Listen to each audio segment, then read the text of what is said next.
নমস্কার বন্ধুরা, শুভ সকাল। সকলকে স্বাগত জানাচ্ছি আমি আমার আরও একটি নতুন ব্লগে। এখন ঘড়ির কাঁটায় বাজে সকাল 7:50, কিন্তু বৃষ্টির জন্য আমরা একটু উঠতে দেরি করেছি।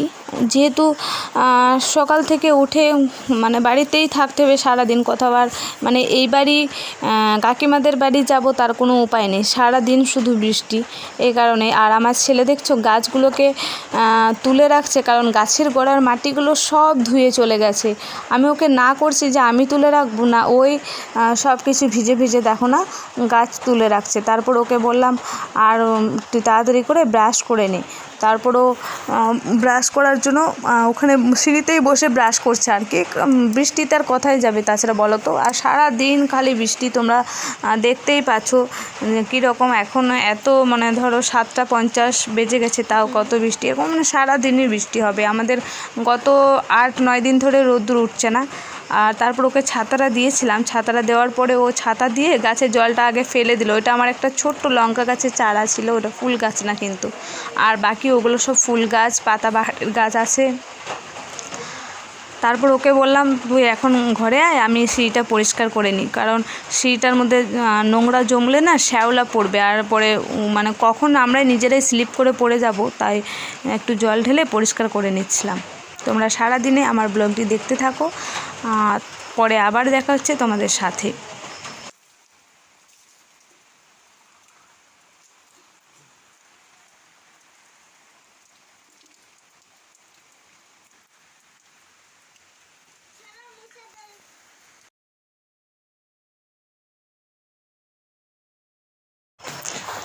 বন্ধুরা, এবার কি আমরা বন্যায় ডুবেই যাব নাকি তার কোনো বুঝতে পারছি না। দেখছো জামা কাপড় সব ভিজে, গত কয়েকদিন ধরে এক লাগাতার বৃষ্টি হচ্ছে। আর দেখছো এটা পুকুর, আমাদের জানলার পাশে যে পুকুরটা ছিল, কিছুদিন আগে পুকুরে জল ছিল না, মাছগুলো সব দেখা যাচ্ছিল, বড় বড় যে মাছগুলো। একদম জলের কারণে ও কদিন আগে মোটর লাগিয়ে জল দিয়েছে, আর সেই পুকুর ভর্তি হয়ে আরও রাস্তা পর্যন্ত জল এসে একেবারে আমাদের জানালার যে জানালাটা তো আমাদের অনেক উঁচুতে, সেটা না কিন্তু দেওয়াল পর্যন্ত জল চলে এসেছে জানো। ওয়ালের সাইড দিয়ে পুরো জল যাচ্ছে এরকম। আর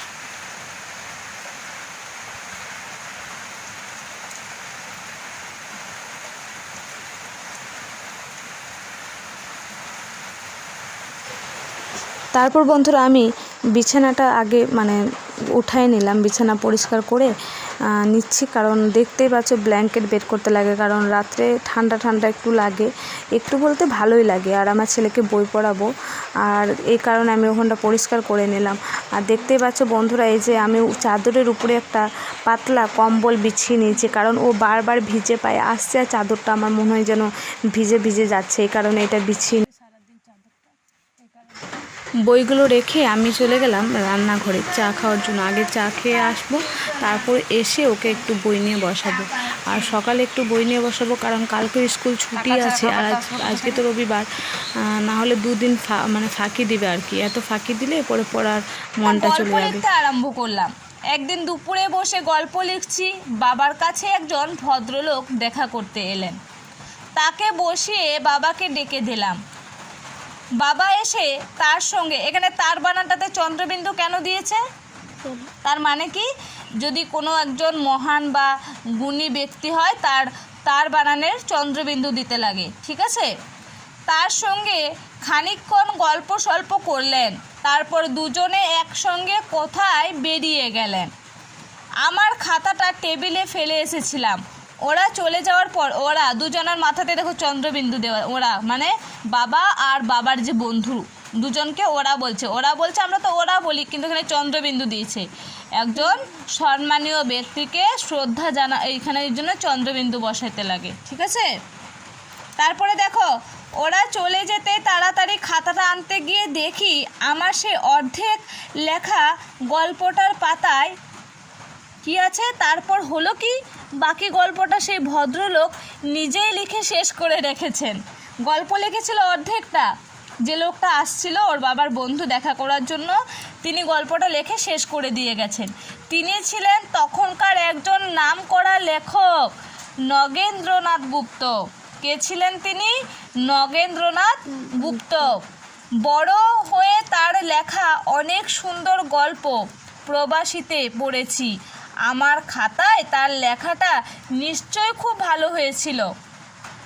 কিন্তু তখন আমার মনে কি হয়েছিল জানো?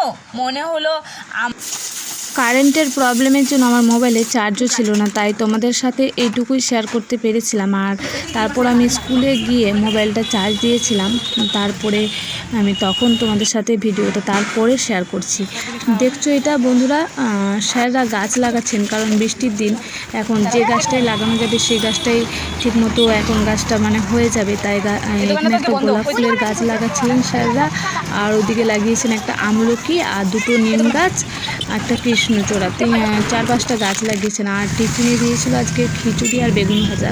আর যেহেতু শনিবার ছিল তাই ছুটি হয়ে গেল। আর যাবার সময় তোমাদেরকে রাস্তাটা ওই পার হচ্ছিলাম, তখনই তোমাদেরকে ভিডিওটা করেছি, কারণ মোবাইলটা যেহেতু আমি এখন চার্জ দিয়ে নিয়েছি আর বাড়িতে কারেন্ট নেই, আর স্কুলে তো এখানে কারেন্ট আছে, তাই এখান থেকে চার্জ দিয়ে নিলাম। আর এটা দেখছো বন্ধুরা, লাল ফুল ফুটে আছে, এটাও। তারপর বন্ধুরা বাড়ি আসার সময় অল্প করে ভিডিওটা বানিয়েছিলাম, আর ভয়ও লাগছিল যেহেতু বাড়িতে কারেন্ট নেই আর বেশি মোবাইলে চার্জও নেই, তাই মানে সময়ে মোবাইলটাই মানে মানুষের একমাত্র আর কি এখন কোনো কিছুর জন্য মানে মোবাইলটাই আর কি যোগাযোগের একমাত্র মানে ধরো মাধ্যম, এইটাই। তাই আমি অল্প অল্প করে তোমাদেরকে ভিডিওটা মানে করেছি আর কি। আর এটা তো আমাদের বাড়ির সামনে, জানোই তোমরা, যারা রোজ দিন আমার ভিডিও দেখো তারা তো জানবে। এখন রাস্তায় কত জল দেখছো, আর রাস্তার অবস্থা দেখো। তারপর বন্ধুরা সন্ধ্যার সময় আমি একটু ভিডিওটা বানিয়েছিলাম, আমার ছেলে সন্ধ্যাবাতি দিচ্ছিল, আর ভিডিওটা বড় করছি না, এখানে আমি আমার ভিডিওটা আজকে শেষ করে দিচ্ছি। আর বৃষ্টির দিন মানে বাড়ির থেকে কোথাও তো আর যায়নি আজকে বলো, আর তাই ভিডিওটা আর কি বড় করব। আর এমনিতেই ভিডিওটা 8 মিনিটের উপরে আছে, তাই আমি এখানে আজকের ভিডিওটা শেষ করে দিচ্ছি। তোমরা সকলে ভালো থেকো, সুস্থ থেকো, দেখা হচ্ছে নতুন আরও একটি